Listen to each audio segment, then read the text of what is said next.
రోజు ఆదివారం. అప్పుడు సమయం ఉదయం 11 గంటలవుతోంది. అపర్ణ చేతిలో ఒక బ్యాగుతో, భుజం మీద ఓ బిడ్డతో ఓ ఇంటి ముందు నిలబడి తలుపు తడుతోంది. ఇంట్లో నుంచి ఒక ఆవిడొచ్చి తలుపు తీస్తుంది. ఎవరు కావాలండి? నా పేరు అపర్ణ. గేటుకి టూలెట్ బోర్డు చూసొచ్చాను. ఒక నిమిషం ఇక్కడ నిలబడండి అని చెప్పి ఆమె లోపలికి వెళ్ళి తన భర్త హర్షవర్ధన్ను పంపిస్తుంది. చెప్పండి, ఏం కావాలి? అది ఇల్లు అద్దెకు దొరుకుతుందని వచ్చానండి. ఓ, ఇంత ఎండలో ఒక్కరే, అది కూడా చంటి బిడ్డతో వచ్చారా?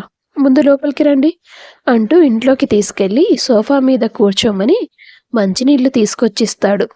అపర్ణ మంచినీళ్లు తాను తాగి సంవత్సరం వయసున్న తన కూతురు దీక్షితకు కొన్ని నీళ్లు పట్టిస్తుంది. ఇప్పుడు చెప్పండి, మీరొక్కరే ఉంటారా? అవునండి. ఏం చేస్తుంటారు? నేను వంటలు చేస్తూ ఉంటాను.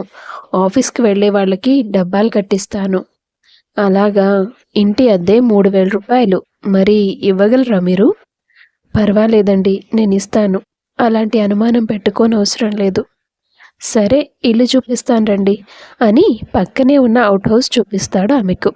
అపర్ణ ఇల్లు చూసిన తర్వాత, ఇదిగోండి 1 నెల అడ్వాన్స్ డబ్బులు అంటూ ఇస్తుంది అతనికి. అడ్వాన్స్ ఏమీ అవసరం లేదు. నెల తిరిగేసరికి కరెక్ట్గా రెంట్ కడితే చాలు. అలాగే. ఇంట్లో నా వైఫ్ సుమన ఉంటుంది. ఏ అవసరం ఉన్నా పిలవండి, పర్వాలేదు అని చెప్పి వెళ్ళిపోతాడతను. ఆమె ఇల్లంతా శుభ్రపరుచుకొని కూతురికి పాలు పట్టి నిద్రపుచ్చుతుంది. సాయంత్రం వెళ్ళి పాత ఇంట్లో ఉన్న సామాన్లు తెచ్చుకోవాలి అనుకుని కాసేపు కునుకు తీస్తుంది కూతురితో పాటు. సాయంత్రం 5 అవగానే గేటు బయట నిలబడి ఆటో కోసం చూస్తూ ఉంటుంది. అదే సమయానికి హర్ష తన కారు తీసుకొని బయలుదేరుతాడు. అపర్ణ గారు, ఎక్కడికి వెళ్తున్నారు? పాతింటికి వెళ్తున్నానండి. కొన్ని సామాన్లున్నాయి, తెచ్చుకుంటాను. అలాగా. అడ్రస్ ఎక్కడా? అతని ప్రశ్నకు జవాబుగా ఆమె ఖాళీ చేసిన ఇంటి అడ్రస్ చెప్తుంది. ఆ ఏరియానా? నేను అటువైపే వెళ్తున్నాను, రండి. పైగా సాయంకాలం పూట పాపని తీసుకుని ఒంటరిగా ఏం వెళ్తారు అనడంతో మొహమాటంగానే కారెక్కింది అపర్ణ. హర్ష తను వెళ్ళిన పని వాయిదా వేసుకొని మరీ ఆమె సామాన్లు తీసుకొని కారులో పెట్టుకొని తిరిగి ఇంటికి తీసుకొచ్చాడు. మీరు నా కోసం ఇంత శ్రమ తీసుకోవాల్సిన అవసరం ఏముంది హర్ష గారు? నేను ఆటోలో తెచ్చుకునేదాన్ని. మీకోసమైతే నేను ఖచ్చితంగా రాను, కానీ మీ వల్ల పాప ఇబ్బంది పడుతుందనిపించింది, అందుకే వచ్చాను. పైగా మీరు సామాన్లు సర్దుతున్నంతసేపు తను నా దగ్గరే ఉంది కదా, నాకు చాలా టైంపాస్ అయింది. ఇక నుంచి మా ఇంట్లోనే ఉంటుంది కాబట్టి ఇంకా బెటర్గా టైంపాస్ అవుతుంది నాకు. పిల్లలంటే నాకు చాలా ఇష్టం. అవునా? మీకు పెళ్ళై ఎన్నాళ్ళైంది? పిల్లలు ఇంకా కలగలేదా? అమాయకంగా అడిగింది అపర్ణ. ఆమె ప్రశ్నకి హర్ష ఒక చిన్న నవ్వు నవ్వి, పాపని నేను ఎత్తుకుంటాను, మీరు సామాన్లు ఇంట్లో పెట్టుకోండి అని చెప్తాడు. తర్వాత రోజులు గడుస్తూ ఉంటాయి. అపర్ణ తన పనేదో తాను చూసుకుంటుంది. ఉదయాన్నే లేచి ఇంటి పనులు, పాపకు సంబంధించిన పనులు చూసుకొని తాను ఎవరెవరికి మధ్యాహ్న భోజనం అందివ్వాలో వాళ్ళ కోసం వంట సిద్ధం చేసి క్యారేజీలు కట్టి పాపని ఎత్తుకొని ఆటోలో వెళ్ళి అందరికీ ఇచ్చి వస్తుంది. అదే తన దినచర్య, తన జీవనాధారం కూడా. దాని మీద తనకొచ్చే ఆదాయం కొంతే అయినా అందులోనే సర్దుకునేది. ఓ రోజు వరండాలో పాపని ఆడిస్తూ హర్షవర్ధన్ ఇంటివైపు చూసిందామె. ఎందుకు ఎప్పుడూ ఓనర్ గారే కనిపిస్తారు, అతని భార్య బయటికి రాదేంటి? 2 నెలలుగా నేను ఇక్కడే ఉన్నాను, ఒక్కసారి కూడా నాతో మాట్లాడలేదు.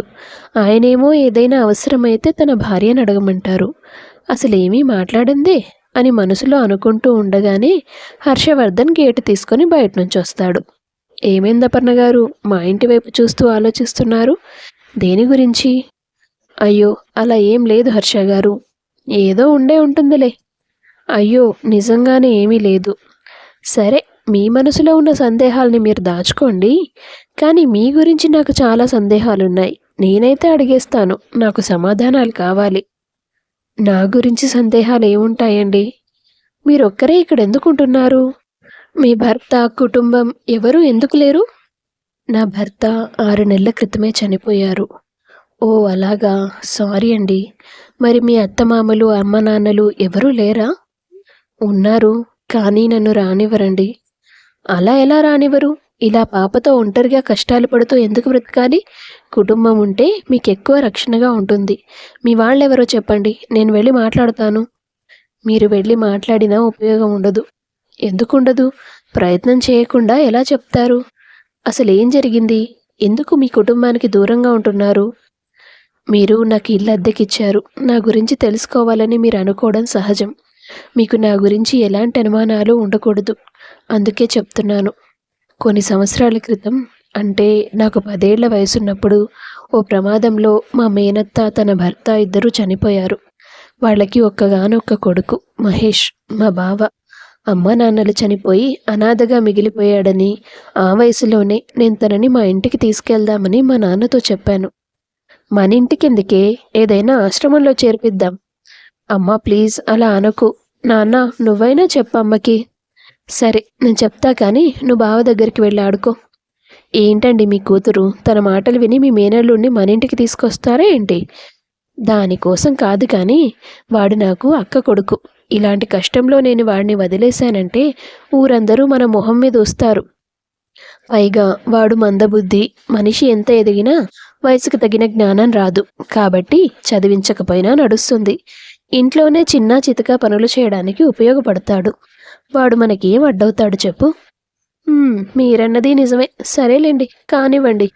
అలా మా బావని మా ఇంటికి తీసుకువెళ్ళాం. బావకి ఏ విషయమైనా 1కి 10 సార్లు చెప్తే కానీ అర్థమయ్యేది కాదు. అయినా సరే నాకు తనతో స్నేహం బాగా నచ్చేది. స్కూల్ అయిపోగానే ఎవరితోనూ ఆడుకోకుండా ఇంటికి వచ్చి మా మహీబావతోనే ఆడుకునేదాన్ని. నేనెప్పుడు స్కూల్ నుండి తిరిగి వస్తానని తను కూడా ఎదురు చూసేవాడు. అలా కొన్నేళ్లు గడిచిపోయాయి. నా చదువు పూర్తయిపోయింది. నాన్న నాకు పెళ్లి సంబంధాలు చూడడం మొదలుపెట్టాడు. ఓ రోజు, ఏమైంది బాబా అలా ఉన్నావు? ఊర్లో అందరూ నన్ను ఏడిపిస్తున్నారు. నా బావని ఏడిపిస్తారా? అంత ధైర్యమే? ఎందుకట? మావయ్య నీకు పెళ్లి చేస్తారట కదా. అయితే అప్పుడు నువ్వు వెళ్ళిపోతావుగా. ఇంక నాతో ఎవ్వరూ మాట్లాడరు, నాతో ఎవరూ ఆడుకోరు, ఎవరూ నాతో స్నేహం చేయరు. నువ్వెవరినో ఎందుకు పెళ్లి చేసుకుంటావు? నన్ను పెళ్లి చేసుకోవచ్చు కదా, అప్పుడు నాతోనే ఉంటావు. తన నోటి నుండి అలాంటి మాటలు మొదటిసారి విన్నాను. ఆ తర్వాత ఆలోచనలో పడ్డాను. బావ అమాయకుడే, కానీ చాలా మంచివాడు. ఎవరినో పెళ్లి చేసుకొని ఇంటికి దూరంగా వెళ్ళిపోయే కంటే నేను తననే ఎందుకు పెళ్లి చేసుకోకూడదు? నిజంగానే నేను లేకపోతే తను ఒంటరివాడైపోతాడు. తను బాధపడుతూ ఇబ్బంది పడుతూ బతకడం నా మనసుకు చాలా కష్టంగా ఉంటుంది. ఈ మాట అమ్మా నాన్నలతో చెప్పాలి. ఎలాగైనా వాళ్ళని నొప్పించి బావని పెళ్లి చేసుకోవాలి అనుకున్న నేను మరుసటి రోజు ఇంట్లో వాళ్లతో విషయం చెప్పాను. వాళ్ళు ససేమిరా ఒప్పుకోలేదు. నాకు ఓ అన్నయ్య ఉన్నాడు. వాడికి మహీబావ అంటే అస్సలు ఇష్టం ఉండదు. నేను ఈ మాట చెప్పగానే వాడికి చాలా కోపం వచ్చింది. అందుకే నాన్న, చెల్లిని ఎక్కువగా గారాబం చేయొద్దని చెప్పాను. ఇప్పుడు చూసావా, ఎందుకు పనికిరాని ఈ మహీగాడిని పెళ్లి చేసుకుంటానంటోంది. అవునప్పు, నేను నీకు మంచి సంబంధాలు చూస్తున్నాను. నీకు పెళ్లి చేస్తే ఆ వచ్చే సంబంధం వల్ల నా పరపతి ఒక మెట్టు పెరగాలని నేను ఆలోచిస్తుంటే వీడిని పెళ్లి చేసుకొని ఇక్కడే ఉండిపోతానంటావా? తొందరలోనే నీకు మంచి సంబంధం తీసుకొస్తాను. నేను చూపించిన వాడినే నువ్వు పెళ్లి చేసుకుంటున్నావు అంతే అని నాకు వార్నింగ్ ఇచ్చారు. అంతటితో ఊరుకోలేదు. బావని ఇంట్లో నుంచి బయటికి గెంటేశారు. తనకసలే లోకజ్ఞానం తక్కువ. బయటికి వెళ్తే ఎలా బ్రతకగలడు అనిపించింది. అందుకే ఇంట్లో వాళ్ళకు తెలియకుండా ఆ రోజు రాత్రి నేను బయటకు వచ్చేశాను. పొలిమేర దగ్గరున్న గుడిలో బావ కనిపించాడు. తన చెయ్యి పట్టుకుని ఆ ఊరు దాటి ఇక్కడి దాకా వచ్చేశాం. నేను ఒక చిన్న ఉద్యోగం చూసుకున్నాను. ఆ తర్వాత మేమిద్దరం పెళ్లి చేసుకున్నాం. ఒక చిన్న ఇంట్లో కాపురం మొదలుపెట్టాం. స్వచ్ఛమైన తన ప్రేమ వల్ల మాకు ఎదురయ్యే కష్టాలు కూడా చిన్నవిగా కనిపించాయి నాకు. కొద్ది రోజుల తర్వాత నేను ప్రెగ్నెంట్ అయ్యాను. ఇంట్లో వాళ్ళకి విషయం చెప్పాం. అయినా సరే వాళ్ళు మమ్మల్ని అంగీకరించలేదు. బిడ్డ పుట్టిన తర్వాత నాకు ఉద్యోగానికి వెళ్ళడం కష్టమైపోయింది. తానే పని చేస్తానంటూ బావ బయటికి వెళ్ళాడు. ఓ రైస్ మిల్లులో పని సంపాదించాడు. తనని తాను ఎంతగానో మార్చుకున్నాడు. కష్టపడి పనిచేశాడు, మమ్మల్ని పోషించాడు. తనలో వచ్చిన మార్పుకి నేనెంతో పొంగిపోయాను. కానీ ఓ రోజు తను రోడ్డు మీద వస్తున్నప్పుడు స్పీడ్గా వెళ్తున్న కారుకి ఎదురుగా ఓ పాప పరిగెడుతోంది. తనని కాపాడ్డానికని వెళ్ళి ఆ కారు యాక్సిడెంట్కి నా బావ బలైపోయాడు. అదంతా చూసిన వాళ్ళు నాకు బావ ఫోన్ నుండి ఫోన్ చేసి విషయం చెప్పారు. ఆ వార్త విన్న మరుక్షణం నా ప్రపంచం స్తంభించిపోయింది. నా దుఃఖానికి అంతే లేదు. నా వాళ్ళెవ్వరూ లేకుండా చుట్టుపక్కల వాళ్ళు నలుగురు సాయంతో తనకి అంత్యక్రియలు జరిపించాను. ఆ తర్వాత పాప కోసమైనా బ్రతకాలి కదా అని తనని వదిలి ఏ ఉద్యోగానికి వెళ్ళలేక ఇలా డబ్బావాలాగా మారాను. మీ బావ చనిపోయాక నువ్వు మీ ఊరెళ్ళలేదా? మీ వాళ్లకు విషయం తెలీదా? నేను ఫోన్ చేసి చెప్పాను. వాడు చనిపోయాడనే వంకతో నువ్వు ఇంటికి తిరిగి రావద్దు అన్నారు మా వాళ్ళు. కన్నవాళ్లలో అంత కఠినత్వం ఏంటో నాకు అర్థం కాదు. నేను బావ సంతోషంగా బ్రతకడం దేవుడికి నచ్చలేదేమో. అందుకే నా తలరాతి ఇలా మార్చేశాడు. పాపే గనక లేకపోతే నేను కూడా ఎప్పుడో చనిపోయి ఉండేదాన్ని. అపర్ణ, ప్లీజ్ అలా మాట్లాడొద్దు. నేను ఇదంతా అడిగి ఉండకపోతే బాగుండేదేమో. సారీ. హర్ష అక్కడి నుండి తన ఇంట్లోకి వెళ్ళిపోయాడు. ఆ రోజు రాత్రంతా అతనికి అపర్ణ గురించే ఆలోచన. అందం, డబ్బు, పరపతి అన్నీ ఉన్నా భర్తను మోసం చేసి అక్కర్లేని ఆనందాలు కోరుకుంటున్న ఆడవాళ్ళున్నారు ఈ రోజుల్లో. ఒకరికి తెలియకుండా మరొకరి దగ్గర ప్రేమ నటిస్తూ అబ్బాయిల్ని మోసం చేసే ఆడపిల్లలు ఉన్నారు. కానీ లోకం తెలియని పసివాడి లాంటి మనసున్న వ్యక్తి కోసం రాణివాసం లాంటి జీవితాన్ని వదిలేసుకుంది అపర్ణ. అలాంటి భార్య దొరకడం మహి అదృష్టం. కానీ ఆ అదృష్టం నిలవలేదు పాపం. అంత మంచి మనసున్న అమ్మాయికి దేవుడు ఎందుకు అన్యాయం చేశాడో ఏమో అనుకుంటున్నప్పుడు అతని మనసులోకి ఓ ఆలోచన వచ్చింది. ఎలాగైనా తన మొహం మీదకి నవ్వు తీసుకురావాలని నిర్ణయించుకున్నాడు. మరుసటి రోజు ఉదయం, అప్పు, హర్ష గారు, అదేంటి అలా పిలుస్తున్నారు? నువ్వు నాకంటే చిన్నదానివి, పైగా నేను నిన్ను ఫ్రెండ్ అనుకుంటున్నాను, అందుకే అలా పిలుస్తున్నాను. అలాగే పిలుస్తాను. ఇప్పుడు నేను నీకు ఒక ఫ్రెండ్గా ఓ మంచి సలహా ఇవ్వడానికి వచ్చాను. ఏంటది? నువ్వు నీ డబ్బా వాళ్ళ బిజినెస్ని పెంచుకోవచ్చు కదా, ఎక్కువ మందికి వంట చేయొచ్చు కదా. నేను ఒక్కదాన్నే ఎక్కువ మందికి ఎలా వంట చేయగలను? దానికి మళ్ళీ కొంతమందిని పనిలో పెట్టుకోవాల్సి వస్తుంది, పెట్టుబడి పెట్టాల్సి వస్తుంది. అదంతా ఎలా కుదురుతుంది? కుదురుతుంది కాబట్టే సలహా ఇవ్వడానికి రెడీ అయ్యాను. ఎంత పెట్టుబడి అయినా నేను పెట్టుకుంటాను. ఎంతమంది వర్కర్స్ కావాలి, ఎలాంటి సామాన్లు కావాలి, కస్టమర్స్ని ఎలా సంపాదించాలి, నువ్వు ఆ లెక్కలు వేసుకో. హర్ష గారు, నాకెవ్వరి సాయం తీసుకోవడం ఇష్టం లేదు. నాకు కావాల్సిన వాళ్ళకి సాయం చేయకుండా వదిలేయడం నాకు కూడా ఇష్టం లేదు.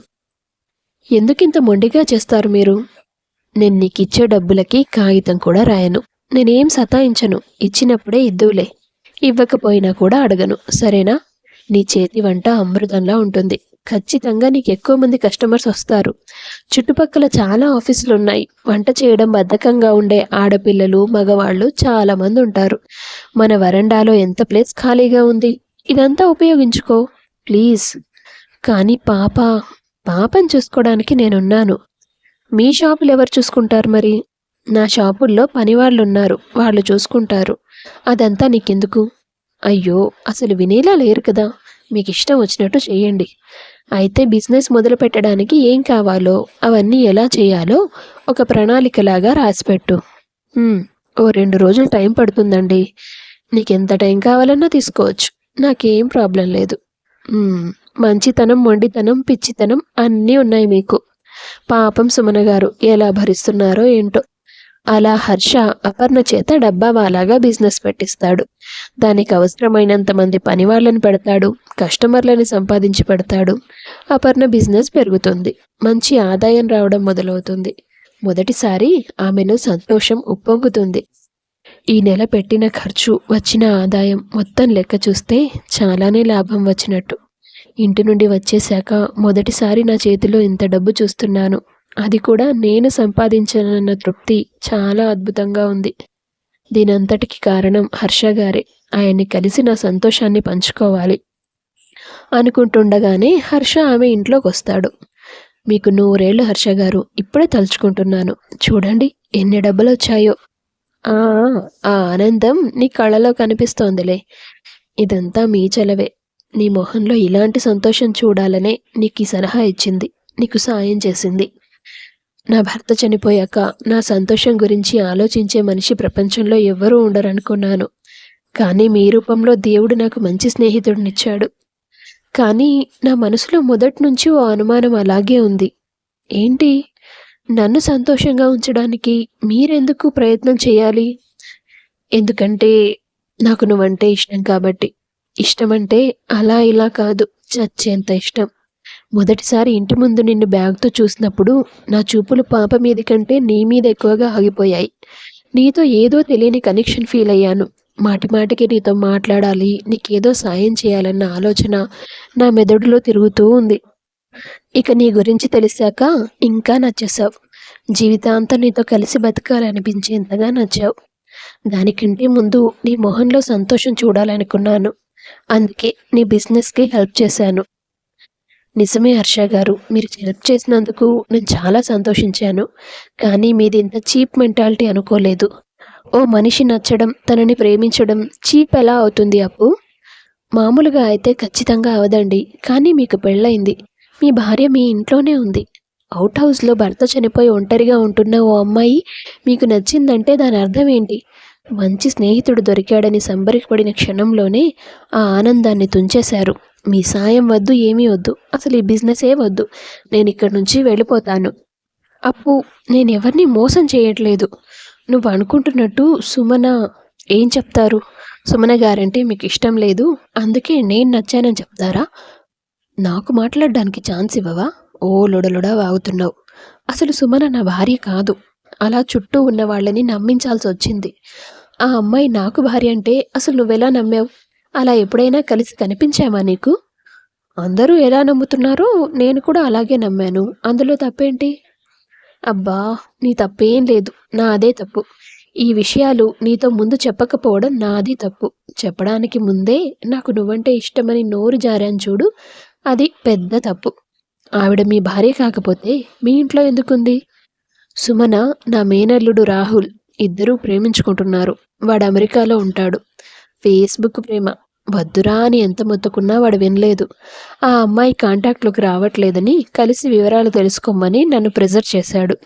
నేను వివరాలు తెలుసుకోవడానికెళ్ళేసరికి వాళ్ళందరూ కలిసి తన కోసం వెతుకుతున్నారు. వాళ్ళకి తెలియకుండా నేను వెతకడం మొదలుపెట్టాను. ఎక్కడో రోడ్డు మీద ఆత్మహత్య ప్రయత్నం చేసుకుంటే చూసిన వాళ్ళు హాస్పిటల్‌లో జాయిన్ చేశారు. అక్కడి నుంచి మా అల్లుడికి ఫోన్ చేస్తే వాడు నాకు వివరాలు చెప్పాడు. వెళ్ళి కలిశాను. ఆ తర్వాత వాళ్ళొచ్చారు. అందరి ముందు నేను ఆ అమ్మాయి ప్రేమించుకుంటున్నామని, పెళ్లి కూడా అయిపోయిందని చెప్పింది. అదేంటలా? అలా చెయ్యమని మా వెధవ చెప్పాడంట తనకి. ఓ పసుపు తాడు తన మెడలో తనే వేసుకొని, నేనే కట్టానని, ఇష్టపడే నాతో వచ్చానని పోలీసులకు చెప్పింది. చాలా గొడవ జరిగింది. తనని తీసుకొచ్చి నా ఇంట్లో పెట్టుకోవాల్సొచ్చింది. తనకి పాస్‌పోర్టు, వీసా సంపాదించడానికి టైం పట్టింది. అందుకే ఇన్ని రోజులు నా ఇంట్లోనే ఉంది. కొద్ది రోజుల్లో అమెరికా వెళ్ళిపోతుంది. నిజమా? కాదు, అబద్ధం. వెళ్ళి సుమననడుగు, చెప్తుంది. అసలు తను నాతో ఎప్పుడైనా మాట్లాడితే కదా. జరిగిన గొడవలన్నింటి వల్ల చాలా డిస్టర్బ్ అయింది. పైగా చుట్టుపక్కల వాళ్ళు తనని నా భార్యగా చూడ్డం తనకు కూడా ఇష్టం లేదు. నా మేనల్లుడికి కాబోయే భార్య నాకు కూతురవుతుంది. వాడిచ్చిన వెధవ సలహా చూసావా? ఒళ్ళు మండిపోతుంది నాకే. కానీ ఇక్కడ లేడుగా. కసితీరా కొడదామన్నా వాళ్ళ కోసం మీరు బలైపోయారన్నమాట. మరేం చేయాలి? ఆ పిల్ల సూసైడ్ చేసుకోబోయింది. ఒకవేళ చనిపోతే? ఇప్పుడు నేను ఎదురు తిరిగితే మళ్ళీ అలాంటి పని చేస్తుందేమో అని భయపడి అలా కాలం ముందుకు నెట్టేస్తున్నానంతే. సారీ హర్ష గారు. నాకిదంతా తెలియదు కదా. నాకు కావాల్సింది సారీ కాదు. ఇందాక నేను నీకో విషయం చెప్పాను కదా, దానికి సమాధానం. దానికి సమాధానం కూడా ఇదే, సారీ. నేను చెయ్యి పట్టుకొని బయటికి తీసుకురాకపోతే నా బావ చనిపోయి ఉండేవాడు కాదని నేను చాలాసార్లు అనుకొని బాధపడ్డాను. ఇప్పటికీ ఆ బాధలోనే ఉన్నాను. అప్పు, ఇలా చూడు. మహేష్ చనిపోవడం దురదృష్టమే, కాదనను. కానీ ఎవ్వరి చావుతో ఎవ్వరి జీవితం ఆగిపోదు.